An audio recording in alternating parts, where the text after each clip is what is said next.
तो आइए स्टार्ट करते हैं। चैप्टर का नाम क्या है बोलो? कलेक्शन ऑफ डेटा लिखा है।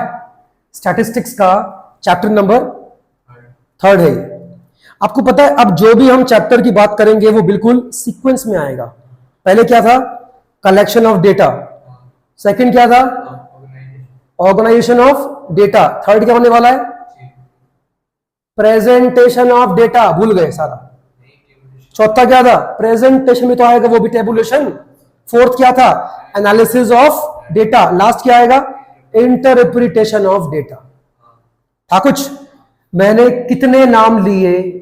5 लिए। क्या था ये? स्टैटिस्टिकल डेटा है या स्टैटिस्टिकल मेथड है? स्टैटिस्टिकल डेटा है जो ये 5 नाम लिए, या स्टैटिस्टिकल मेथड है? एग्जाम में आ गया तो क्या लिख कर आओगे? मेथड है। श्योर है? ये स्टैटिस्टिक्स अपने सिंगुलर सेंस में है या प्लूरल सेंस में है? याद है कुछ? ये स्टैटिस्टिक्स अपने सिंगुलर सेंस में है, क्योंकि हम सिंगुलर सेंस में ही स्टैटिस्टिकल मेथड की बात करते हैं।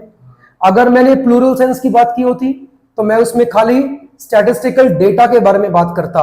Only the available quantitative information about a particular observation, जो भी आपके सामने है। क्लियर है? पता है इस चैप्टर में हम क्या पढ़ने वाले हैं? सबसे पहले तुम क्या करते हो? डेटा को कलेक्ट करते हो। कोई भी क्वांटिटेटिव इंफॉर्मेशन को सबसे पहले हम कलेक्ट करते हैं। तो इस पूरे चैप्टर में हम इसी बात के ऊपर जोर देने वाले हैं, गौर करने वाले हैं कि हम न्यूमेरिकल फैक्ट मतलब डेटा हम कैसे कलेक्ट कर सकते हैं। हमारे पास मेथड कौन कौन से हैं? क्या बोला? हमारे पास मेथड कौन कौन से हैं? बात समझ आई? इसके पहले कि इस चैप्टर के अंदर हम आगे बढ़े, कुछ टर्म्स हैं जिनको जानना हमारे लिए it is very important.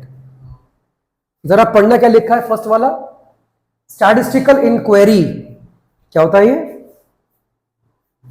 2 minute के लिए स्टैटिस्टिकल इंक्वायरी में से स्टैटिस्टिकल वर्ड निकाल दो। क्या बचा?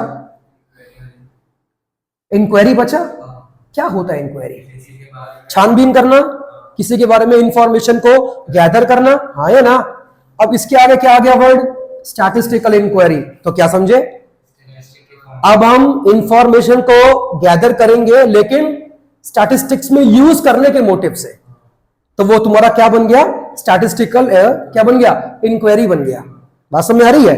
छानबीन करेंगे, इंक्वायरी करेंगे, we will gather the information to be used in statistics known as statistical inquiry. कोई डाउट इसमें? अच्छा, ये क्या लिखा है पढ़ना? इन्वेस्टिगेटर मतलब, चलो मैं आपको एग्जांपल दे दूं। जनगणना, सेंसस। क्या बोला?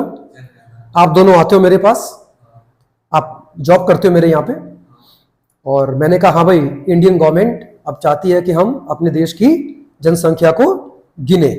हम कहाँ रहते हैं? यूपी के अंदर। कहाँ रहते हैं? यूपी के अंदर। तुम जाओ और तुम भी जाओ, तुम जाओ इस ब्लॉक में, तुम जाओ उस ब्लॉक में, घर घर जाके गेट नॉक करो और लोगों से पूछो कि तुम्हारे घर में कितने लोग रहते हैं, कितने फैमिली मेंबर है तुम्हारे घर के अंदर। बात समझ आ रही है? अब ये भाई सब गए, इन्होंने गेट नॉक किया, एक आंटी आई, हाँ क्या है? इन्होंने बोला कि हम जनगणना के लिए आए हैं, हमें जानना है कि तुम्हारे घर में कितने लोग हैं। जैसी शक्ल मैंने बनाई है ऐसी बना के मत पूछना, वरना भले ही सही जानकारी ना मिले लेकिन गालियां मिल जाएंगी तुम्हें, क्योंकि वो आपके पास नहीं आए, आप उनके पास जा रहे हो। तो आपको हम्बल रहना है। बात समझ आई? आपने गेट नॉक किया, एक आंटी आई, हाँ भाई क्या बात है? आपने कहा हम जनगणना के लिए आए हैं, हम जानना चाहते हैं कि तुम्हारे घर में कितने लोग हैं। बात समझ आ रही है? अच्छा, इसको ना हंसी वाला एग्जाम्पल लेके मत चलो, क्योंकि हमको जवाब देना है इसका। अब ये बताओ इसमें इन्वेस्टिगेटर कौन है? आप कौन हुए इसमें? आप हुए इन्वेस्टिगेटर। क्लियर? गलत जवाब। इन्वेस्टिगेटर है कौन? इन्वेस्टिगेट करना चाहता कौन है? आप चाहते हो क्या? गवर्नमेंट ऑफ इंडिया चाहती है। तो कौन हुई इन्वेस्टिगेटर? गवर्नमेंट ऑफ इंडिया हुई। आप कौन हुए उसके? आप उसके कौन हुए? दामाद। अबे ये क्या लिखा है, इन्यूमरेटर होए। दामाद कहां से आ गया भाई, अभी से शादी करने का शौक चढ़ा है। कह रहे अब हम गवर्नमेंट के दामाद लगे। ये क्या लिखा है, पढ़ो आंख वाले अंधों, क्या लिखा है, इन्यूमरेटर। आप कौन हुए, जिनसे इन्वेस्टिगेटर काम करवाता है, वो कौन होता है, इन्यूमरेटर होता है। बात समझ आ रही है, उसको हंसी आ रही है, दामाद के नाम से उसको हंसी आ रही है। एक दिन बनोगे दामाद किसी ना किसी के, चिंता मत करो, बस घर जमाई मत बन जाना किसी के। ये पढ़ो, क्या लिखा है। अब ये कौन है, रिस्पोंडेंट। रिस्पोंडेंट, तुमने अम्मा से पूछा घर में कितने लोग हैं, तुम कौन हो, गवर्नमेंट कौन हुई, अम्मा कौन हुई, जो जवाब दे रहा है वो कौन है, ही और शी इज अ रिस्पोंडेंट। बात समझ आ रही है। अच्छा एक बात बताओ, स्टैटिस्टिकल इंक्वायरी करने के लिए क्या इन्वेस्टिगेटर का होना जरूरी है। हाँ। क्या इन्वेस्टिगेटर खुद इन्यूमरेटर बन सकता है। हाँ बन सकता है, अगर वो किसी को यूज नहीं करता है तो वो खुद भी तो जा जाके इंफॉर्मेशन गैदर कर सकता है। तो an investigator can also become a enumerator. Clear हो गया। और जिनसे आप इंफॉर्मेशन गैदर कर रहे हो वो कौन हुए, वो आपके रिस्पोंडेंट हैं, जो आपको जवाब दे रहे हैं। और इस पूरे कांड को हम एक नाम क्या देंगे, सर्वे। यस, आप क्या कर रहे हो, सर्वे कर रहे हो, गैदरिंग ऑफ द इंफॉर्मेशन। समझ आया। और जो तुम कर रहे हो वो क्या है, स्टैटिस्टिकल इंक्वायरी है, क्योंकि जब तक इंक्वायरी नहीं होगी तब तक आपके पास इंफॉर्मेशन नहीं पहुंचेगी। आप अपने इन्वेस्टिगेटर को रिपोर्ट क्या बना के दोगे। सर हम गए थे, घर घर लोगों से बात करी, लोगों ने हमें अपने घर में घुसा लिया, हमें चाय पानी पूछा, और हम इतने बड़े बेशरम थे कि हम चाय पानी पी कर आए हैं। फिर गवर्नमेंट आपसे बोलेगी वो तो ठीक है, लोग गिने, ओ सर लोगों तो हम गिनना ही भूल गए, हम चाय पानी पी कर आ गए। ऐसे काम करोगे बेशर्मो। चलो बात समझ आ रही है। इसमें कोई डाउट है तो पूछिए। गणेश आप बताएंगे जरा एक बार, ये क्या लिखा है, टैटिकल स्टैटिस्टिकल इंक्वायरी क्या होती है।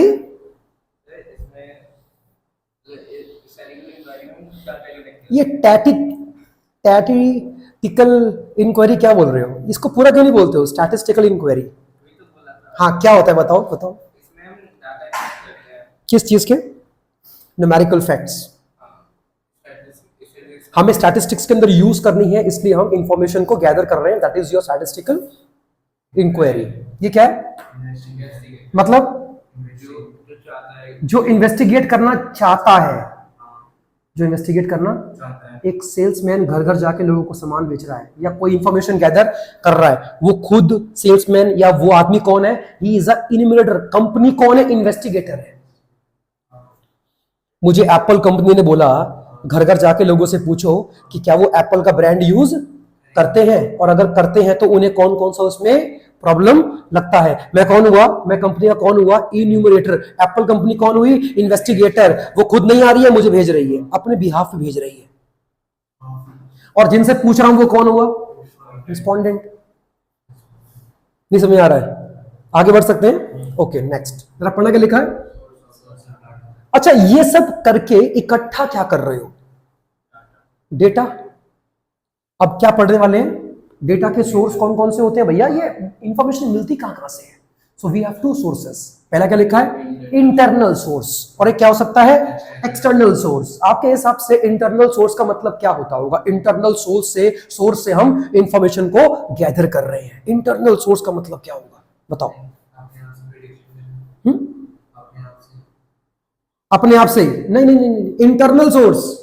इंटरनल सोर्स का मतलब क्या हुआ, मैं कंपनी के अंदर गया, मैं एप्पल कंपनी के अंदर गया, मुझे ये जानना है कि एप्पल कंपनी के ऊपर मैं एक बहुत ही अच्छे रिसर्च कर रहा हूं। क्या कर रहा हूं, चलो मैं आपका एग्जांपल देता हूं। आपको टीचर ने एक फाइल दिया है, प्रोजेक्ट फाइल, एप्पल कंपनी के ऊपर बनाना है। अब तुम चाहते हो कि बिल्कुल पिन पॉइंट मुझे एप्पल कंपनी के बारे में इंफॉर्मेशन मिले। तुम लिटरली एप्पल कंपनी के ऑफिस पहुंच गए, गार्ड से बोला मुझे अंदर घुसने दो। उसने कहा क्या करोगे, किससे मिलना है। तो आपने कहा कि आई एम अ स्टूडेंट, मुझे एक रिसर्च टॉपिक मिला है एप्पल के ऊपर, तो मैं जाके कंपनी के एमडी से मिलना चाहता हूं। और वो आपको बोलेगा हाँ जाओ, है ना। कंपनी के एमडी से मिलने देगा तुम्हें? चलो आपने कैसे भी करके उन्हें कन्विंस कर लिया कि मुझे मिलना है, और वहां के जो एग्जीक्यूटिव्स हैं वो आपसे मिलने को तैयार हो गए कि बच्चे को अपने रिसर्च के लिए एक टॉपिक पे हमारे बारे में जानकारी चाहिए। आप गए, बैठे उनके ऑफिस के अंदर, उन्होंने आपको पानी पिलाया, इतना सम्मान दिया आपको। बताओ सर क्या जानना चाहते हैं आप? मुझे एप्पल कंपनी के बारे में कुछ मुझे जानना है कि इसका टर्नओवर कितना है, एप्पल कंपनी साल में कितना सेल्स कर जाती है, पर डे का रेवेन्यू कितना है। उन्होंने आपको इंफॉर्मेशन दी एग्जैक्ट। सोर्स मिला कुछ इंफॉर्मेशन का? कहां से मिला? कंपनी के अंदर से मिला। क्या होगा? इंटरनल सोर्स है। बात समझ आ रही नहीं आ रही है? क्लियर हो गया? अच्छा, अब एक सेकंड केस लेते हैं। तुम्हारे मैडम ने तुमको एक फाइल दी थी कि एप्पल के ऊपर लिखो। तुमने कहा नहीं मैं जाके लिखूंगा, एप्पल कंपनी को के पास जाऊंगा, पूछूंगा। तुम मुंह उठा के पहुंच गए। तुम्हारी हिम्मत की हम दाद देते हैं। तुम एप्पल कंपनी को अप्रोच कर रहे हो सीधा जाके। तुम गार्ड के पास गए, हाँ जी अंदर घुसने दो मेरे को। उसने बोला किससे मिलना है? कह रहा है ऐसे ऐसे, मैं कौन हूं? मैं स्टूडेंट हूं, मुझे फाइल मिली है, मुझे कुछ पूछना है कंपनी के एमडी से। उसने तुम्हारी लात मार के निकाला वहां से। क्या करा उसने? तुम्हें बड़े प्यार से उसने लात मारी। बोला बच्चे ये फालतू कामों के लिए एप्पल कंपनी के पास टाइम नहीं है, दफा हो जा। और तुम पूरे तैश में आ गए। जैसे तुमने लात खाई तुम्हें गुस्सा आ गया और तुमने अपना बैग उठाया और मुड़ गए। तुम मुड़े, अपने घर पहुंचे। तुमने क्या खोला अपने फोन में? गूगल खोला। तुमने देखा एप्पल कंपनी का टर्नओवर कितना है। वहां लिखा था सेल्स इतना, इतना इसका शेयर का प्राइस चल रहा है स्टॉक मार्केट्स पे, ये फलाना ढिमकाना। क्या तुम मानते हो कि उस पर तुम्हें एप्पल कंपनी के बारे में हर एक इंफॉर्मेशन मिल सकती है? हाँ। और तुमने वहीं से देख देख के टीप लिया फाइल के अंदर। इंफॉर्मेशन तो हमें अब भी मिली है, but this time that was an external source. नहीं है? अच्छा एक बात बताओ, ज्यादा रिलायबल कौन सी है? इंटरनेशनल? भैया इंटरनल ज्यादा रिलायबल होती है। बताओ क्यों? क्योंकि वहां तो आप जाके पूछ रहे हो, वो अपनी कंपनी के बारे में आपको बिल्कुल सही सही बताएंगे। गूगल पे जो लिखा है इट इज नॉट कंफर्म कि वो इंफॉर्मेशन सही भी है या नहीं। वो 19-20 हो सकता है। बोलो क्या कह रहे थे? हाँ होता है, लेकिन गूगल पे अगर किसी और ने कुछ लिखा हो और वही आपने देख के टिप लिया हो, ठीक है ना, तो उस केस में क्या हो जाएगा? हाँ वो गलत हो सकता है। लेकिन अगर आपने जाके इकट्ठा करा है और अगर आप गूगल पे गए और उनकी ऑफिशियल वेबसाइट के थ्रू अगर आपने इंफॉर्मेशन ली है तो वो भी इंटरनल सोर्स में आ सकता है, बट वो उसकी वेबसाइट होनी चाहिए। बात समझ आ रहा है? तो ये इंटरनल एंड एक्सटर्नल सोर्सेस। इसका मतलब क्या होता है कि हम इनडायरेक्टली कहीं जाके इंफॉर्मेशन को गैदर कर रहे हैं, लेकिन इसका मतलब क्या होता है? इंटरनल सोर्स से ही मालूम कर रहे हैं। कोई एग्जांपल दोगे मुझे अपने स्कूल का? कुछ ऐसा कुछ भी? हाँ, मैं आपके स्कूल जाता हूं, आपके प्रिंसिपल मैम या सर के ऑफिस के अंदर बैठता हूं। मैंने कहा कि सर हम बच्चों पे रिसर्च कर रहे हैं, हमको जानना यह है कि 12th क्लास में कितने बच्चे पढ़ते हैं। उन्होंने कहा सर हाँ 1 मिनट। उन्होंने मुझे सारी की सारी इंफॉर्मेशन दे दी। कौन सा सोर्स है? अरे स्कूल के अंदर जाके लिए है, घुस के लिए है मैंने अंदर के भाई। नहीं नहीं, हाँ क्लास की, तो उससे क्या है? क्या क्लास की इंफॉर्मेशन नहीं होगी उनके पास? स्कूल के अंदर जाके ले रहा हूं। अच्छा, सेकंड केस लेते हैं। आपके स्कूल की मैगजीन निकलती है। क्या निकलती है? मैगजीन। उस मैगजीन को मैंने खोला और चेक करा कि अच्छा 12th में इतने बच्चे हैं, वो मैं नोट कर लिया इतने बच्चे। This time it is an external source. ये एक्सटर्नल है। बच्चे से पूछोगे तो भी वो किस में आएगा? एक्सटर्नल में आएगा। बिल्कुल, जो उस चीज को ऑपरेट कर रहा है ना उससे जाके पूछो ना यार, वो तब क्या होगी? वो that will be internal source. बात समझ आ रही है? अच्छा, आप अगर देख पा रहे हैं इंटरनल सोर्स को मैंने आगे फर्दर क्लासिफाई नहीं किया। किससे क्लासिफाई किया मैंने? एक्सटर्नल सोर्स को मैंने क्लासिफाई किया है। कितने पार्ट्स के अंदर? पहला क्या लिखा है? प्राइमरी। सेकंड क्या है? Secondary data. बताओ प्राइमरी एंड सेकेंडरी का मतलब क्या होगा? Primary data, secondary data. इसका मतलब क्या होता है? डेटा पहली बार लिया गया, इकट्ठा किया गया पहली बार। इसको पहले कोई इसको इकट्ठा कर चुका है और उसी की इकट्ठी की गई इंफॉर्मेशन मैं इस्तेमाल कर रहा हूं, तो क्या हो जाएगा? Secondary data. हाँ हो सकता है, मैं भी आऊंगा इसके ऊपर। क्लियर हुआ? आप जाते हो डीयू, कहां जाते हो?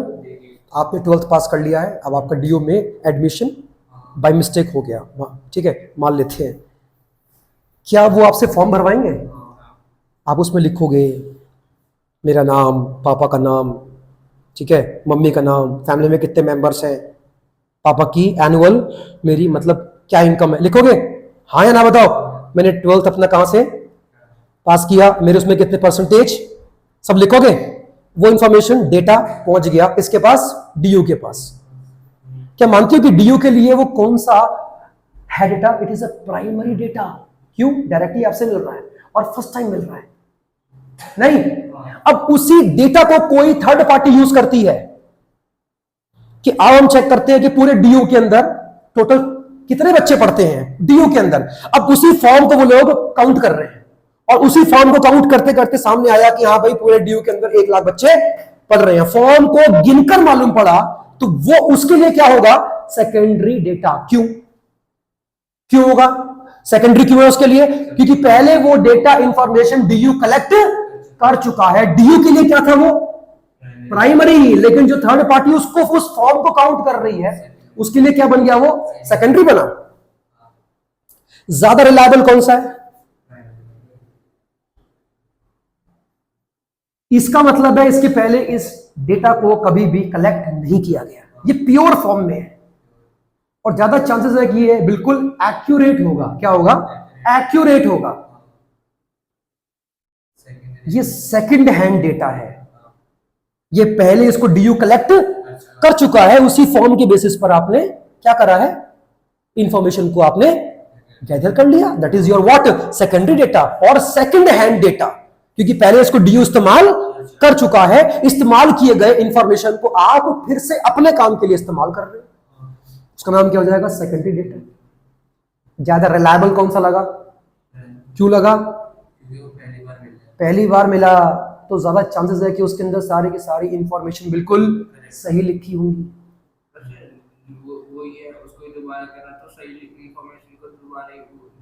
बात सही है, बात सही है, लेकिन आप ये देखो ये अपनी बिल्कुल प्योर फॉर्म में होती है क्योंकि ये डायरेक्टली उस आदमी से ली गई है। आपने खुद फॉर्म भरा है, मतलब क्या है इसका? डायरेक्टली आपसे वो फॉर्म भरवाया गया है तो कॉलेज के पास डायरेक्टली इंफॉर्मेशन आपसे आ रही है, लेकिन जो थर्ड पार्टी उस फॉर्म को यूज कर रही है उसके पास वो इंफॉर्मेशन आपसे नहीं आ रही है, वो जो लिखा हुआ है उससे आ रही है। और वो फॉर्म किसके पास थे? डीओ के पास थे। बात समझ आ गई? पूछ लो, एग्जाम में इन दोनों के बीच का डिफरेंस पूछता है, ये मोस्ट इंपॉर्टेंट है।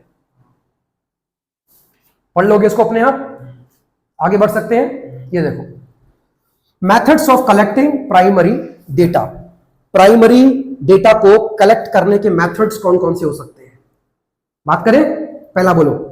देखो इसका मतलब क्या था सर? डेटा पहली बार इकट्ठे किए जा रहे हैं, पहली बार, सेकंड हैंड नहीं है, पहले कभी इकट्ठे नहीं हुए, गैदर उसको फर्स्ट टाइम किया जा रहा है। तो पहला मेथड क्या होगा? बोलो, डायरेक्ट पर्सनल इन्वेस्टिगेशन। मतलब क्या है इसका?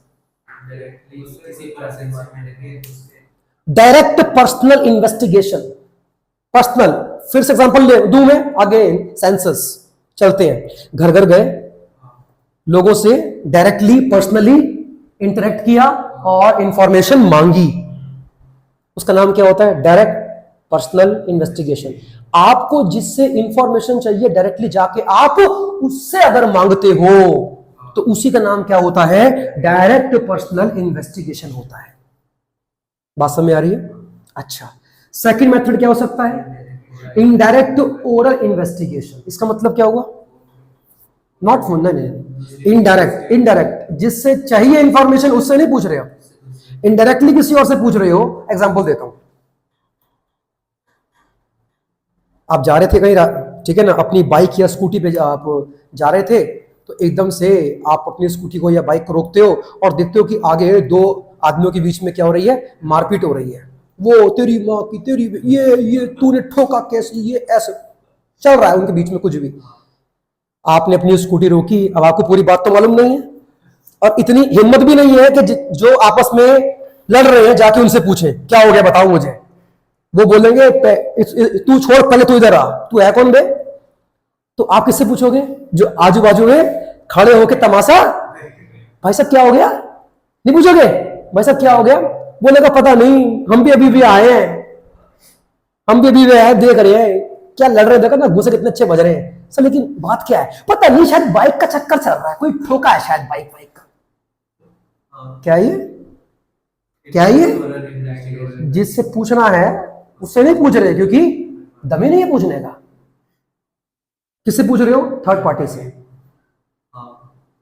अभी बात पूछूं, दोनों में से ज्यादा चांसेस सही इंफॉर्मेशन के मिलने के किस में है?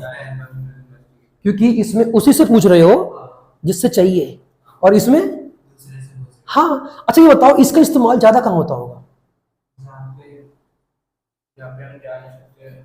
जा नहीं सकते, या फिर आपको जो बोलेगा जिससे पूछना है शायद उसके ऊपर आपको इतना ट्रस्ट। एग्जांपल दूं आपको, पुलिस जब किसी आदमी के बारे में छानबीन करती है ना, छानबीन, तो कभी भी उससे नहीं पूछती कि तू कैसा इंसान है, इसके पहले चोरी करी है। क्या बोलेगा वो? नहीं साहब जी बहुत अच्छा हूं, आज ही गया था मैं कावड़ लेने, जल्दी चढ़ा के आया, मुझसे तो बड़ा कोई नेक इंसान कोई है ही नहीं। हाँ है ना? उसके बारे में किससे पूछेगी पुलिस? किसी और से पूछेगी, उसके आस पड़ोस से, कि ये आपके घर में रहते हैं, घर के यहां रहते हैं पड़ोस में, हाँ जी कैसा आदमी है ये। अब जो सच्चाई होगी ना वो बताएगा, बड़ा कुत्ता आदमी है साहब, पानी के पीछे हमसे जो है झगड़ा करता रहता है, रोज दारू पी के अपनी वाइफ को मारता है। अच्छा वैसे बताऊं एक चीज मैं आपको, आपके बारे में अगर कोई अच्छी बात होगी ना वो नहीं बताएगा वो। दुनिया ही ऐसी है, नेगेटिव चीजों के ऊपर इतना ध्यान देती है। साहब जी बड़ा बेकार आदमी है, क्या पूछ लिया आपने? इसने कोई कांड करा है क्या? इसके बारे में क्यों पूछ रहे हो साहब? तो पुलिस जब भी पूछेगी तो हमेशा ज्यादातर इनडायरेक्ट ओरल इन्वेस्टिगेशन का सहारा लेती है। क्यों? क्योंकि ऐसे केसेस में उसको रिस्पोंडेंट के ऊपर ट्रस्ट कि वो सही जानकारी अपने बारे में नहीं देगा। बात समझ में आ रही है आपको? आ रही है गणेश? ये क्या है? Information from the correspondent. इसका मतलब क्या है? कॉरस्पॉन्डेंट। हाँ आज तक देखा है? आज तक न्यूज चैनल देखा है? आज है? नहीं देखा? मंगल ग्रह से आए हो क्या? कल तक देखा है? अच्छा जो उसमें आता है तारक मेहता पे, कल तक। तुम्हारा सत्यानाश। अबे न्यूज चैनल है, तुम्हारे पास कॉमर्स है यार, तुम किस तरह की सोचे तुम्हारी? स्टार न्यूज सुना है? कह रहा हाँ सुना है। स्टार न्यूज, आज तक, जितने भी न्यूज के होते हैं चैनल्स, नाम सुने होंगे। वारदात जहां पे होती है ना, कभी भी न्यूज वाले अपने आप, न्यूज का मालिक अपने आप नहीं जाएगा, अपने कॉरेस्पॉन्डेंट को भेजता है। कभी देखा कौन होता है? एंकर। हाँ हम यहां पर पहुंच चुके हैं सर, देखिए बिल्डिंग ढह चुकी है, 5 लोग बिल्डिंग के अंदर फंसे हुए हैं। अभी हम देखो उनके पास जा रहे हैं, संवाददाता बात कर रहे हैं उनसे। अभी देखो उनसे हम जाके बात करेंगे। वो बेचारा बिल्डिंग के अंदर दबा हुआ है, उसे सांस नहीं आ रही, उसे खाना नहीं पूछ रहा है। क्या पूछ रहा है? सर आप बिल्डिंग के अंदर दबे हुए हो, आपको कैसा लग रहा है? हाँ ऐसे करते हैं ये न्यूज वाले, बाढ़ आ रखी है। तो स्टार न्यूज वाले कभी भी अपने आप नहीं जाएंगे, अपने कॉरेस्पॉन्डेंट्स भेजते हैं, और वो वहां से उनको एग्जैक्टली बोलते नहीं है, सबसे पहले ये खबर आज तक, मतलब आज तक ने आपके पास पहुंचाई। बताओ ये वहां तक पहुंच जाते हैं जहां पे आतंकवादियों का हमला चल रहा होता है, जहां पे आर्मी नहीं पहुंच पाती, वहां पे न्यूज की कॉरेस्पॉन्डेंट पहुंच जाते हैं। इनका तो बस चले आतंकवादी के मुंह में अपने को लगा दे माइक, आप इंडिया पे अटैक करने के लिए आए, बताइए आपको कैसा लग रहा है? उसे कहते हैं इंफॉर्मेशन फ्रॉम द कॉरेस्पॉन्डेंट। बात सही है, इसमें हंसने वाली बात नहीं है, हकीकत है, ऐसा ही होता है। अरे सच में होता है। बाढ़ आ रखी है, बच्चे बह रहे हैं बाढ़ में, बच्चा बेचारा ऐसे करके फंसा पड़ा है, पानी बह रहा है, बच्चा फंसा पड़ा है, उसको बाहर नहीं निकालेगा, पूछेगा सर देखिए देखिए, कैमरामैन यहाँ पे आइए, कैमरामैन वो कैमरा दिखाएगा, लाइव टेलीकास्ट हो रहा है, आप वो जो बह रहे हैं पानी में, बताइए आपको इसमें क्या फील हो रहा है? अबे उसको बाहर तो निकाल पहले, उसके बाद पूछ। इनको क्या प्यारी होती है अपनी टीआरपी, जितना हमारा न्यूज चैनल लोग देखेंगे उतना पैसा बनेगा हमारा, नहीं है? टीआरपी, टेलीविजन रेटिंग पॉइंट कहते हैं इसको, बहुत बनता है इनका। बस समझ आई? अभी इतना हंसो मत, ये रियलिटी बताइए मैंने आपको, ऐसा ही होता है। पढ़ना क्या लिखा है? टेलीफोनिक इंटरव्यू मतलब अब आप किसी से इंफॉर्मेशन गैदर कर रहे हो, लेकिन फेस टू फेस जाके बात नहीं करेंगे, सीधा टेलीफोन पे बात करेंगे और पूछेंगे, नहीं है? जो भी आपको पूछना होगा। क्या यहां पर भी इन्वेस्टिगेटर है? जिसने कहा है वो कौन है इन्वेस्टिगेटर? जो पूछ रहा है वो कौन है? इन्यूमरेटर, हाँ या ना? और जो बोल रहा है, जवाब दे रहा है, वो कौन है? रेस्पोंडेंट। इसको भूलना मत, ये काम आएगा। आगे बढ़ सकते हैं। ये क्या है बताना? मेल्ड क्वेश्चनियर, एक क्वेश्चन का वो आता है, पेज आता है आपके मेल पे। एक कंपनी आपसे कुछ पूछना चाहती है तो वो एक मेल पे भेजती है। क्या भेजती है? क्वेश्चनियर। उसके अंदर बहुत सारे क्वेश्चन लिखे होते हैं, आपका नाम, आपकी हॉबी, आप कंपनी का ये सामान यूज करते हैं, आपकी इस बारे में राय क्या है ना? फालतू फंड के सवाल पूछती है उसके अंदर, और आपको सिर्फ उस पर टिक यस या नो लिख के भेजना होता है, करके सीधा वापस मेल कर दो। तो उसका नाम क्या बना? Meld questionnaire. यहां पर भी क्या कोई इन्वेस्टिगेटर है? जिसने कहा ये करने के लिए वो कौन है? जिसने भेजा है वो कौन है? इन्वेस्टिगेटर हो गया, इन्यूमरेटर होता है। और आपने जो मेल करके यस नो में जवाब दिया, आप कौन हुए? रिस्पोंडेंट हो गए। बात समझ आ रही है? ये क्या है? Questionnaire filled by the enumerator, मतलब अब तुम्हें मेल नहीं भेजेंगे, क्वेश्चनियर वो तुम अपने साथ लेकर आएगा और पूछेगा, हेलो सर, आप आओगे, हेलो, आपका नाम क्या है सर? मेरा नाम ये है सर। आप ये कंपनी का सामान यूज करते हैं? हाँ करते हैं। कैसा लगता है? घटिया, थर्ड क्लास। वो खुद भर रहा है, वो सवाल पूछ रहा है, भरेगा भी खुद ही। तो क्या होता है ये? क्वेश्चनियर फिल्ड बाय द, मतलब पूछेगा वो वापस से, और जो भी आपका रिस्पॉन्स होगा उसमें रिकॉर्ड कर देगा, सही, यस, नो, अच्छा, बुरा, जो भी हो बता देगा। क्लियर हो गया?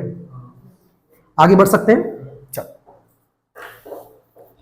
तो भैया ये तो हो गया है, प्राइमरी सेकेंडरी हो गया, एक्सटर्नल भी हो गया, इंटरनल भी हो गया, स्टैटिस्टिकल इंक्वायरी भी हो गया, इन्वेस्टिगेटर भी हो गया, और क्या हो गया?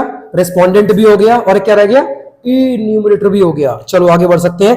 और अभी भी कह रहा हूं, इसमें गलती मत करना, एग्जाम में इनका डिफरेंस पूछता है, तो इसको पढ़ के जाना है आपको, ये ड्यूटी बनती है आपकी पढ़ने की। आगे बात कर सकते हैं। चलिए देखो इसमें क्या लिखा हुआ है, डायरेक्ट पर्सनल इन्वेस्टिगेशन। क्या बोला? देखो यहां पे देखो क्या लिखा है, डायरेक्ट पर्सनल इन्वेस्टिगेशन। जान चुके मतलब क्या है इसका? ठीक है। अब आता है कि इसके मेरिट्स क्या है। क्या बोला? इसके मेरिट्स क्या है। अगर पेज है तो जरा एक बार देखो, पेज नंबर 3.5 है वैसे तो आपकी बुक के अंदर। पहला point, that may be a different book, page में भी डिफरेंट। ठीक है, पहला क्या लिखा है? ओरिजिनलिटी। ओरिजिनलिटी का मतलब क्या होता है? डायरेक्ट पर्सनल इन्वेस्टिगेशन करने से आपको हमेशा ओरिजिनल इंफॉर्मेशन मिलती है, क्योंकि अब जानकारी देने वाला वही व्यक्ति है आपको जिससे इंफॉर्मेशन चाहिए, तो इसमें हमेशा information will be always original, हाँ या ना? सेकंड, रिलायबल एंड एक्यूरेट, मतलब हाँ, it will always be accurate and reliable. Next, flexibility का मतलब क्या होता है? What is flexible?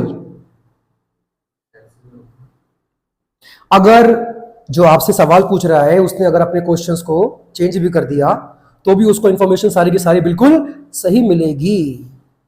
अगर उसने क्वेश्चंस चेंज कर दिए या उसने कोई क्वेश्चन घुमा फिरा के पूछ लिया, तो अगर इंफॉर्मेशन देने वाला वही व्यक्ति है जिससे आपको चाहिए, तो वो आपको हमेशा बदले हुए क्वेश्चंस का भी जवाब बिल्कुल सही सही देगा, क्योंकि एग्जैक्टली उससे उससे पूछ रहे हो तो वो अपने बारे में हर एक बात जानता ही होगा। क्या लिखा है? यूनिफॉर्मिटी। इसका मतलब क्या हुआ? इंफॉर्मेशन जो भी मिलेगी वो कैसी होगी? यूनिफॉर्म होगी, उसमें बार बार वो चेंजेस नहीं करेगा। पहले किसी बात पे उसने हाँ बोल दिया, फिर उस बात पे वो ना नहीं बोलेगा, क्योंकि वो बिल्कुल इंफॉर्मेशन आपको एक्यूरेट दे रहा है। अच्छा, आपने उससे पूछा आपका नाम क्या है, उसने बोला मोहन सिंह। अब जो भी उससे बात पूछोगे वो कभी भी बीच में ये नहीं बोलेगा कि नहीं सर एक ना इंफॉर्मेशन मैंने गलत दे दी, क्या मेरा नाम मोहन नहीं सोहन सिंह है। कैसा बोलेगा वो? अदर इंफॉर्मेशन, और अगर किसी और चीज के बारे में भी उससे आप जानकारी लोगे तो वो भी आपको बिल्कुल सही सही देगा। इकोनॉमिकल है, क्यों? इकोनॉमिकल क्यों है? इकोनॉमिकल मतलब क्या होता है? सस्ता। और ये ज्यादा कामयाब कहां पर है बोलो? जब इन्वेस्टिगेशन का फील्ड छोटा हो, क्योंकि घर घर जाके लोगों से मिलके ज्यादा बड़ा एरिया आप कवर नहीं कर सकते हो। अब जैसे मान लेते हैं ये ब्लॉक है, इसमें 500 मकान है, तो 500 मकान में जाना इंडिविजुअली, उस आदमी से बात करना जिससे आपको इंफॉर्मेशन चाहिए, ये बहुत टाइम कंज्यूमिंग हो जाएगा और ये महंगा भी हो जाएगा। लेकिन ये कामयाब तब है, कब है सस्ता? जब एरिया ऑफ इन्वेस्टिगेशन छोटा है। ब्लॉक में सिर्फ 50 मकान है, 40 मकान है, तो ये कामयाब है। बात समझ आ रही है? चलो, अब आता है इसमें क्या? डीमेरिट्स। अब इसकी जो है कमियां कौन कौन सी है, बताओ क्या लिखी है? First, not suitable for wide areas. मतलब अगर फील्ड ऑफ इन्वेस्टिगेशन ज्यादा बड़ी है, मैंने क्या बोला? 500 मकान है, 1000 मकान है, 10,000 मकान है, तब आप पर्सनली इन्वेस्टिगेट नहीं कर सकते, ये बहुत मुश्किल है। नेक्स्ट, अगर सबसे जाके मिलोगे तो ये काफी एक्सपेंसिव पड़ेगा और ये टाइम कंज्यूमिंग भी है। बताओ कैसे? 50,000 मकान है, तो 50,000 मकानों के लिए तुम्हें इन्वेस्टिगेशन करने वाले जो होंगे कौन? इन्यूमरेटर, वो कम चाहिए होंगे या बहुत चाहिए होंगे? और वो आपके लिए फ्री में काम नहीं करेंगे, पैसे लेंगे, ऊपर से टाइम भी कंज्यूमिंग है। क्यों? एक एक घर जा रहे हो, सबसे पर्सनली मिल रहे हो, इंफॉर्मेशन गैदर कर रहे हो, टाइम लगेगा इसमें, क्योंकि घर बहुत सारे हैं। बात समझ आ रही है? नेक्स्ट, पढ़ना क्या लिखा है? पर्सनल प्रिजुडिस या प्रिजुडाइज, मतलब क्या है इसका? ये कमी है इसकी। मतलब क्या हुआ? अगर इन्यूमरेटर की बात करता हूं, किसकी बात कर रहा हूं? इन्यूमरेटर कौन था? ये the person who is taking the information. किससे ले रहा है? रिस्पोंडेंट से। किससे ले रहा है बोलो ना? रिस्पोंडेंट से ले रहा है। क्या ये जब इंफॉर्मेशन लेगा तो क्या ये भेदभाव भी कर सकता है? एक पॉइंट क्या लिखा है इसमें? Personal prejudice. प्रिजुडाइज का मतलब क्या होता है?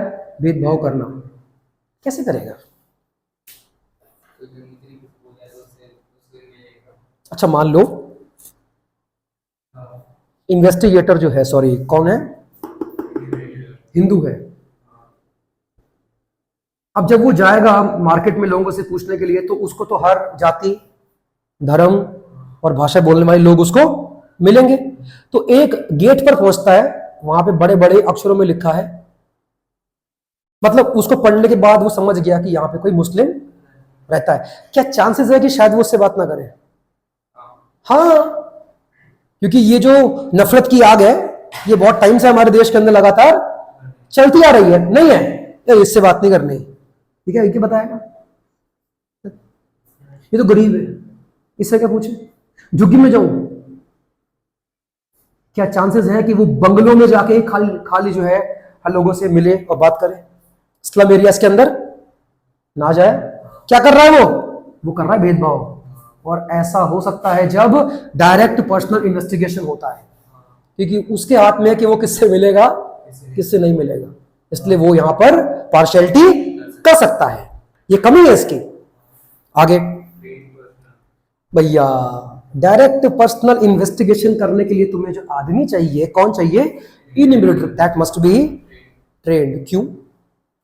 क्यों? क्योंकि अगर वो ट्रेंड ही नहीं होगा तो ढंग से इलेक्ट नहीं कर पाएगा। ट्रेंड आदमी चाहिए, क्योंकि मार्केट के अंदर आपको हर तरह का आदमी मिलेगा। कोई ऐसा मिलेगा जो आपसे प्यार से बात करेगा। तुमने गेट नॉक किया, उसने गेट खोला, वो गुस्से में है, क्या बात है भाई? आपने कहा सर हम एक इंफॉर्मेशन यहाँ पे गैदर कर रहे हैं, उसने तुम्हारे मुंह पे गेट दे के मारा है। तुम्हारी ऐसी की तैसी बड़ा आया जानकारी इकट्ठा करने वाला, क्या तुमको वहां पे गुस्सा आना है? जरा गेट खोलना यार जाके, इनको चैन नहीं है।